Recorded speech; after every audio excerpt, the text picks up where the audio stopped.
completamos 60 anos do golpe de 1964, e isso veio no momento no qual ainda estamos lidando com os resultados de outra tentativa de golpe, a tentativa de golpe de 8 de janeiro de 2023, né? Mas muita gente ficou com um gosto amargo aí na boca, porque o governo que chegou como o salvador da democracia está se recusando a relembrar o que aconteceu durante a ditadura. Eu vi muitos historiadores que eu admiro lembrando do passado para ajudar a gente a entender o presente. E um deles está com a gente aqui agora, né? O Kenji, do Normose. Ah, é que o Kenji é historiador? Diz que é. Aí, Diz ó. que é. Às vezes a extrema-direita erra a minha profissão, assim, nesses exposeds que eles fazem, já me chamar de jornalista. Te ofendem, né? Te chamam de jornalista. Sim. Mas diz que é. Diz que é. Eu vou pegar e pedir pro Theo mostrar pra gente um trechozinho de um comecinho do vídeo do Kenji. Vamos ver, daí o Kenji vai reagir ao próprio Kenji. Vamos lá, Theo?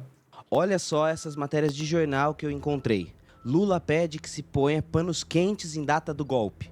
Lula pede a ministro que encerre polêmica com militares. Lula determina que se reforce que o governo é contra a revisão da anistia. Faz o L Sabe por que eu sei agora. tudo isso? Memória histórica. Olha lá, ó. Porque arquivos foram preservados, fontes foram guardadas e por isso eu discordo da tese do presidente que é preciso silenciamento sobre o dia do golpe com a premissa de que é preciso calar os militares por causa do golpe do dia 8 de janeiro. E sabe por que eu digo isso?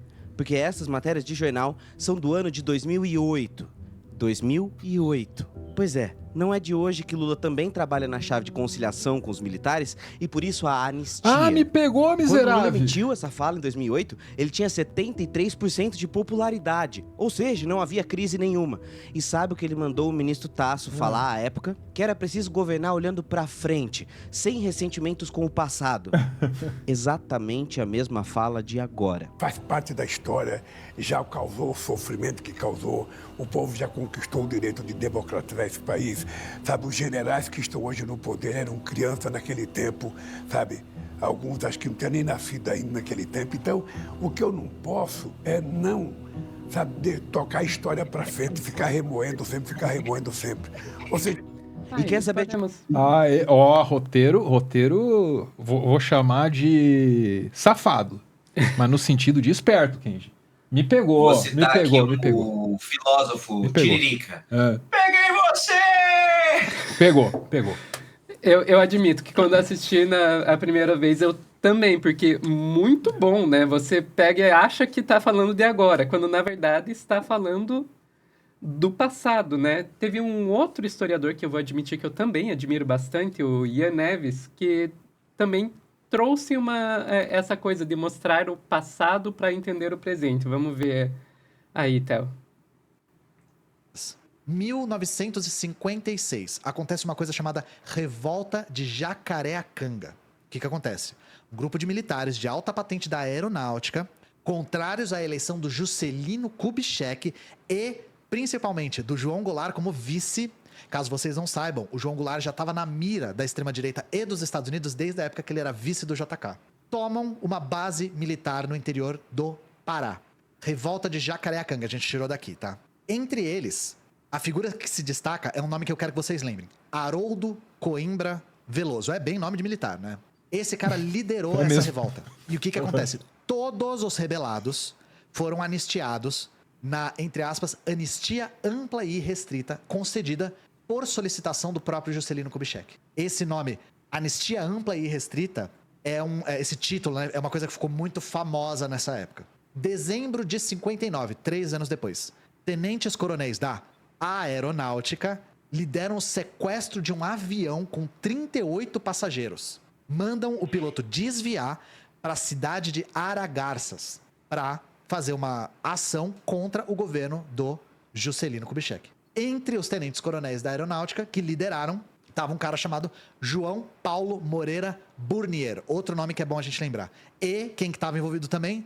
O cara que tinha sido líder da ação anterior, Haroldo Coimbra Veloso. Aí Ou seja, podemos parar por aí. Rapaz, anistiar não dá boa, né? Você vê que coisa. E daí depois, se continuar aí no vídeo do Ian, ele ia contar que esse Burnier, que ele pediu para lembrar o nome, vai se tornar um líder de uma aí da terceira zona aérea, que era um lugar que eles faziam tortura de opositores políticos durante a ditadura militar. É o Então, mesmo contínuo, porque são as mesmas famílias, né? E se a gente for olhar com atenção, capaz de encontrar vínculo entre essa revolta aí dos anos 50 e o golpismo de agora, né? Pois é, e você vai anistiando, essas pessoas vão fazendo de novo, e de novo, e de novo. Aí, Kenji, eu sei que você é historiador, e historiador não gosta de prever o futuro. Mas eu vou pedir para você prever o futuro. Quanto tempo, Kenji? Quanto tempo depois dessa anistia para a gente ter mais uma tentativa de golpe? Eu devo me preparar para fugir do país? Olha, Sofia, para fazer uma análise realmente acurada, assim, não basta só a história, né? A gente precisa olhar o quê? A conjunção dos astros, o alinhamento dos planetas, como vão as marés, para daí sim fazer uma análise de fato refinada e científica. O historiador, ele adora fugir disso, porque, enfim, isso é um mantra que, né, a gente aprende no primeiro dia, de que a gente não é futurólogo, a gente é historiador, e a gente lida com o passado, mas é isso que o Ian mostrou muito bem nesse vídeo, que eu tento fazer claro no meu vídeo, é que presente, passado e futuro são coisas que estão sempre em disputa e no mesmo lugar, sempre estão sendo ressignificados e pessoas estão sempre buscando fazer valer coisas do passado para justificar ações do presente. E a gente, na faculdade de História, isso é uma das coisas que a gente mais discute, né? Ou seja, se você parar para pensar numa pessoa de 1800, será que ela estudava a antiguidade clássica dos gregos do mesmo modo que nós estudamos e olhamos a antiguidade clássica dos gregos? É claro que não. Aquilo que as pessoas de 1800 olhavam para os gregos revela muito mais os valores que eram caros e importavam para as pessoas de 1800 do que, de fato, da antiguidade histórica e os valores que lá estavam. E a mesma coisa para agora. Quando a gente volta ao passado, a gente está fazendo perguntas sobre o nosso presente e disputando esse presente. E aí, acho que o exemplo mais claro do porquê a gente precisa preservar a memória, para a manutenção da história acontecer, a gente precisa preservar essa memória pública, é o que a gente está passando com os bolsonaristas agora. Se você não tem um parâmetro para saber o que é uma ditadura, ou se o parâmetro do que é uma ditadura criaram mentiras em cima, distorceram, colocaram um monte de fake news em cima, você não sabe o que é uma ditadura. E aí você acha que tentar pregar um golpe contra a democracia ou usar as suas redes sociais para cometer crimes e aí ser banido é ditadura. Eu acho que o que a gente está vivendo agora é o melhor exemplo do que por que é importante não esquecer a história do passado.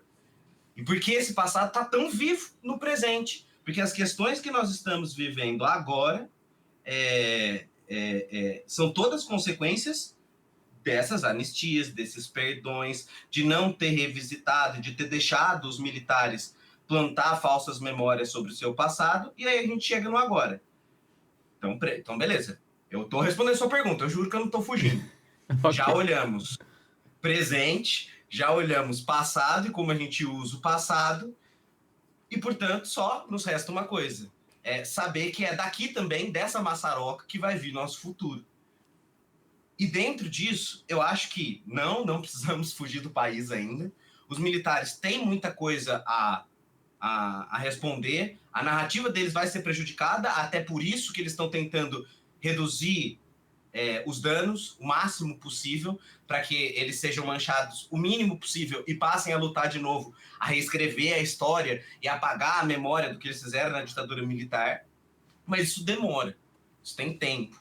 Então eu acho que a coisa não vai acontecer logo menos. Mas pelo andar da carruagem, levando em consideração a idade de Luiz Inácio, o que o PT e as esquerdas têm feito para formar novos líderes. Spoiler, nada, ou muito pouco. E como tem se desenhado a extrema-direita mundial, o ciclo parece acabar logo depois da eleição do Lula. A segunda, né? se caso venha a se concretizar. Porque dali para frente não se criou nenhum líder, o exército e a extrema-direita continuam organizados, sem a sua base punida, porque é justamente isso que esse acordo de agora está sendo feito, e sem um novo líder do lado esquerdo. E aí me preocupa. Faz sentido essa tentativa de chutar o futuro com esses elementos? Ou seja, devo me preocupar a partir de 2030. Isso sim, só pra gente terminar bem feliz, assim, a gente não pôs aqui tem uma gotinha, assim, ó, dentro dessa maçaroca complexa, que é o crescimento exponencial dos evangélicos e a teologia do domínio cada vez mais forte dentro das igrejas e dentro da política, que podem acelerar esse processo. Porque, veja, a gente não está falando só de presidência agora, né? Vai ter eleições esse ano. As prefeituras dominadas pela extrema-direita, dominadas pelo evangelismo, aceleram esse processo. Então, assim, nos preocupar, eu acho que a gente não vai deixar nunca, Sofia. Eu, você e a árvore, que tentamos nadar contra a maré, corrente nunca vai ajudar. Mas tem outra coisa pra fazer? Não tem, né? Então a gente fica aqui, ó, feliz, lutando. Árvore, o que você acha disso Não, eu aí? só acrescentaria a ideia das aproximações sucessivas, um conceito do qual eu não sou muito fã, mas a extrema-direita e, sobretudo, militares adoram, né? Então, a ideia de que não há tentativa falha, não há derrota. Há uma tentativa atrás da outra e todas elas aproximam você de um objetivo final que vai acontecer, uma hora ou outra. Tal é a convicção e o trabalho em cima dele. Então, você começa subindo num caminhão de som, dando um berro assim, sai! Ministro da Suprema Corte. Lembra disso? Não te obedeço mais. Daí no outro dia você fala que tem que fechar a Suprema Corte. Opa, já deu um passo à frente. No outro dia você fala que tem que fechar e tem que tirar o cara de lá pela capa. Teve isso também. Daniel Silveira, essa declaração. Aí daqui a pouco você entra lá. Entendeu? Quebra a vidraça, destrói tudo. Né? E aí, ninguém fez nada com você. Descobriram um podre ou outro lá, acharam uma minuta, provaram que era um golpe, mas você continua por aí. Você coloca uma manifestação. Mente que E foi quando você milhão. olha para o passado, Árvore, você se justifica. Quando você olha para esse passado falso, você olha e fala, olha, os militares lá atrás fizeram isso para combater o comunismo, como eu estou fazendo. A conclusão é, desse jeito, sem nenhuma tentativa de organizar institucionalmente esse país, a gente tem dois cenários possíveis. Ou os militares estão no poder, eles estavam até outro dia, tá? Bolsonaro, não sei o quê. Aquilo é um governo militar, ministro militar na saúde, fazendo cagada, onde você imaginar, era um militar. Né? Ou o militar está no poder, ou ele está tentando tomar o poder. Como? Do único jeito que ele sabe. Que jeito que ele sabe? Com a força. Então, assim, enquanto não resolver isso, mas do aspecto histórico macro aí que você trouxe já na abertura, somando o conteúdo do Kenji ao do Ian e tal, enquanto não resolve esse troço, sabe? Pelo menos não foi a câmera. Não tem jeito. Os caras estão tentando agora mesmo. Isso, Kenji, estão tentando agora mesmo ou não estão? Não só estão tentando agora mesmo, Árvore, mas assim, eles não estão no poder enquanto eleitos, mas cresceu o número de militares no último ano dentro do governo e dentro da ABIN, né? Dentro da inteligência do governo que foi golpeado pelos militares. Então, assim, estou 100% com você. Se não resolver essa questão... E aí eu já estou até antecipando os comentários que vão vir para tentar defender essa ação. Eu vou até antecipar, vou até prever. Você vai ver que vai aparecer esse tipo de comentário que é mas não tem como fazer nada com esse Congresso conservador. Ora, veja. Se a gente abriu esse corte dizendo que essa estratégia foi tentada em 2008 e isso formou um cenário conservador, é exatamente aí que está o ponto. Não consegue se fazer nada porque tem um cenário conservador, e porque não se faz nada, o cenário conservador fica cada vez mais conservador. Perfeito. Então, em que momento você vai perceber que essa estratégia tem um limite? E esse limite é o limite da conciliação, que gera um cenário cada vez mais imobilista. Quando é que você vai parar, então? Então, eu já estou antecipando o que vem, que é, realmente, de fato, é muito difícil trabalhar com um cenário tão conservador quanto esse. Tá, mas e daí? E o que você faz com isso? A eleição está em outubro. A gente está trabalhando para reverter isso no âmbito municipal? Não sei, não vejo. O PL eu vejo trabalhando muito, a extrema-direita eu vejo trabalhando muito. Então tá, o cenário é conservador e é por isso que o embate precisa ser necessário, porque é justamente a falta do embate, baixar a cabeça para questões inegociáveis, que faz com que o cenário seja cada vez mais conservador. Perfeito. Perfeito. Não é? Porque eu fico maluco, assim, fica uma questão de o ovo ou a galinha, qual que veio primeiro, assim. Ok. E aí, como é que sai disso? Ótimo. Fica aí a pergunta para o pessoal nos comentários, que a gente vai encerrando esse corte por aqui. Mas continuem aí que a gente vai ter mais cortes aí com o Kenji ainda hoje Valeu, galera! aqui no canal. Até mais.